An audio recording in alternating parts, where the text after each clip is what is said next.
if you have a patient that has recession that is sensitive to instruments, this is a great product to try.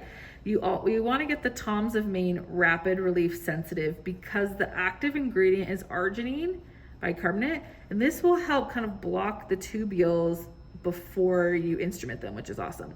So you just buy this at any drugstore or Target, whatever. And I just put a little bit on a 2x2 before I start any treatment on my patient. And I usually get a little bit more depending on how much recession they have. And then I use this and I just polish it into the roots. So let's do that. So then I get a little bit on my Prophy cup. You don't want too much because it kind of gets stringy and kind of hit you in the face, honestly. So what you do is just fill up your cup with a little bit of this Toms of Maine Rapid Relief. And then I find the area of recession, maybe turn away from me a bit, close just a bit. And I just polish right there. I'll activate it.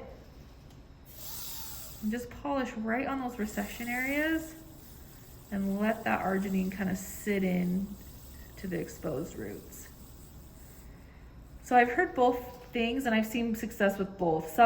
People say to leave it on the tooth and just instrument over it. I feel like it's kind of slippery. So I usually will give them a little bit of a rinse and kind of get some of that paste off.